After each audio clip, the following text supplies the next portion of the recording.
Trawling കാലത്ത് ഒന്ന് സൂക്ഷിച്ചില്ല എങ്കിൽ വയറിളകി ഒരു പരുവമാകും. മലയാളികളുടെ മീൻ പ്രേമം വിറ്റ് കാശാക്കുന്നവരെ ഈ ട്രോളിംഗ് കാലത്ത് കരുതിയിരിക്കണം എന്ന് ചില സൂചനകൾ.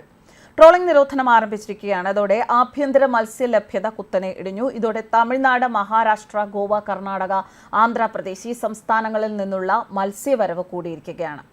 ഇതിലൊരു പ്രശ്നം എന്താണ് എന്ന് വെച്ചാൽ, ഇങ്ങനെ കൊണ്ടുവരുന്നവയിൽ കൃത്യമായി ശീതീകരിക്കാത്തവയുണ്ടാകാം, രാസവസ്തുക്കൾ തളിച്ച മത്സ്യങ്ങളുണ്ടാകാം. ഇതൊക്കെ കഴിക്കുന്നവർക്കാണിപ്പോൾ നിരവധി ആരോഗ്യ പ്രശ്നങ്ങൾ ഉണ്ടാകുന്നത്. വാടിച്ചാള, നീണ്ടകര മത്തി ഇങ്ങനെയൊക്കെ കേട്ടാൽ അത് വിശ്വസിച്ച് വാങ്ങി കറിവെച്ച് കഴിച്ചാൽ വയറിളകി തളരുമെന്നാണ് റിപ്പോർട്ടുകൾ.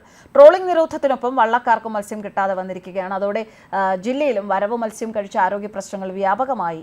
മത്സ്യബന്ധനത്തിന് നിയന്ത്രണമില്ലാത്തപ്പോഴും കൊല്ലം ജില്ലയിലെ പ്രധാന മത്സ്യബന്ധന കേന്ദ്രങ്ങളായ ശക്തികുളങ്ങരയിലും നീണ്ടകരയിലും എത്തുന്ന മത്സ്യത്തിന്റെ വലിയൊരു ഭാഗവും ജില്ലയ്ക്ക് പുറത്തേക്ക് തന്നെയാണ് പോകുന്നത്. പകരം ജില്ലയിൽ വലിയ അളവിൽ വിൽക്കുന്നത് പുറത്തു നിന്നുള്ള മത്സ്യം തന്നെയാണ്.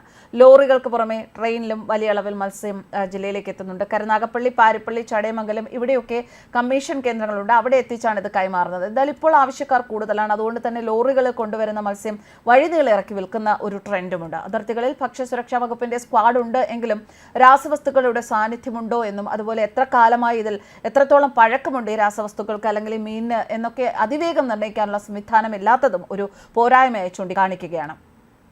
തമിഴ്നാട്ടിൽ നിന്ന് പഴകിയ മത്സ്യം തീരങ്ങളിൽ എത്തിക്കും. വള്ളങ്ങളിൽ കയറ്റി ഹാർബറുകളിൽ എത്തിച്ച് പച്ചമീൻ എന്ന പേരിൽ വിൽപ്പന നടക്കുന്നുണ്ട്. പഴക്കമുള്ള മത്സ്യം കണ്ടാൽ കച്ചവടക്കാർക്ക് മനസ്സിലാകും. എന്നാൽ മത്സ്യം വാങ്ങുന്ന, കറി വയ്ക്കുന്ന ആൾക്കാർ, അതായത് നമ്മളെപ്പോലുള്ളവർ കബളിപ്പിക്കപ്പെടും എന്നുള്ളതാണ് സത്യം. നമ്മൾ ശ്രദ്ധിക്കേണ്ടത്, തൊടുമ്പോൾ കുഴിയരുത്. കുഴിഞ്ഞാൽ മത്സ്യത്തിന് പഴക്കമുണ്ട്. കുഴിഞ്ഞ ശേഷം പൂർവ്വസ്ഥിതിയിലായാൽ അത് പച്ച മത്സ്യമാണ്. ചെകിള ചുവന്നിരിക്കുന്നത് പച്ച മത്സ്യമാണ്.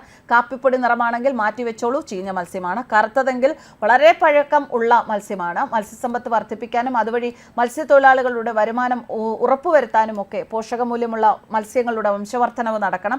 അതിനൊക്കെ ഉദ്ദേശിച്ച് കേന്ദ്ര സർക്കാർ ഏർപ്പെടുത്തിയ സംവിധാനമാണ് ട്രോളിംഗ് നിരോധനം. 1988 സർക്കാർ ഈ നിരോധനം ഇന്ത്യയിൽ നടപ്പിലാക്കിയത്. ഇന്ത്യയിൽ ആദ്യം കൊല്ലം തീരത്താണ് നിരോധനം പ്രാബല്യത്തിൽ വരുത്തിയത്. പരമ്പരാഗത മത്സ്യത്തൊഴിലാളികളെ ട്രോളിംഗ് നിരോധനത്തിൽ നിന്ന് ഒഴിവാക്കുന്ന കേരള വർഷകാല മത്സ്യബന്ധന സംരക്ഷണ നിയമം 2007 നിലവിൽ വന്നത്.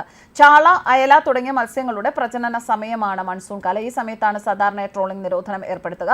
ഈ കാലത്ത് മുട്ടയിടാറായ മത്സ്യങ്ങൾ തീരങ്ങളിൽ കൂടുതലായി ഉണ്ടാകും. ആ സമയത്ത് വൻതോതിൽ മത്സ്യബന്ധനം നടത്തിയാൽ മുട്ടയിടാറായ മത്സ്യങ്ങൾ കൂടുതലായി വലയിൽ കുടുങ്ങുകയും അടുത്ത തലമുറ മത്സ്യക്കുഞ്ഞുങ്ങൾ പിറവിയെടുക്കാതെ പോവുകയും ചെയ്യും. അങ്ങനെ അത് തുടരുകയാണെങ്കിൽ കാലക്രമേണ മത്സ്യസമ്പത്ത് കുറയാൻ ഇത് കാരണമാകും. അതാണ് ട്രോളിംഗ് നിരോധിക്കാനുള്ള തീരുമാനത്തിന്റെ അടിസ്ഥാനം.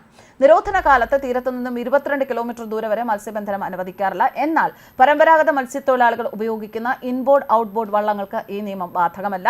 ഏകദേശം 50 ദിവസ കാലയളവിലേക്കാണ് ഈ നിരോധനം സാധാരണ നടപ്പിലാക്കുന്നത്. ഇതൊക്കെ നിയമവശങ്ങളാണ്. അതെല്ലാം അവിടെ നിൽക്കട്ടെ. എന്തായാലും ഈ ട്രോളിംഗ് നിരോധന കാലത്ത് മത്സ്യം കഴിച്ചേ അടങ്ങൂ എന്ന് കൊതിയുള്ളവർ മത്സ്യം വാങ്ങാൻ പോയാൽ ശ്രദ്ധിക്കേണ്ട കാര്യങ്ങളാണ് സൂചിപ്പിച്ചത്. ശ്രദ്ധയോടുകൂടി മീൻ വാങ്ങി കഴിക്കുക. അല്ലെങ്കിൽ ഒരു 19 ദിവസം മീൻ അത്ര നിർബന്ധമാണ് എന്നുള്ളവർ ഒരു വ്രതത്തിലാണെന്നോ അല്ലെങ്കിൽ എന്തെങ്കിലും ആരോഗ്യ പ്രശ്നങ്ങൾ കാരണം എന്തെങ്കിലും ഒരു എന്താ പറയുക, നമ്മൾ മരുന്നൊക്കെ കഴിക്കുന്ന സമയത്ത് മീൻ കഴിക്കാതെ ഒക്കെ ഇരിക്കില്ല, അങ്ങനെ എന്തെങ്കിലും ആണ് എന്ന് തീരുമാനിക്കുക. എന്തായാലും ആരോഗ്യം നമ്മൾ നശിപ്പിക്കാതിരിക്കുക. മത്സ്യം, നല്ല മത്സ്യം വരും. 52 ദിവസം കഴിഞ്ഞ് ട്രോളിംഗ് നിരോധനം കഴിഞ്ഞ് നല്ല മത്സ്യങ്ങൾ വരും. അന്നേരം വാങ്ങി കഴിക്കാമെന്നൊരു തീരുമാനമെടുക്കുക. എന്തായാലും സുരക്ഷിതരായിരിക്കുക. News desk കർമാനസ്.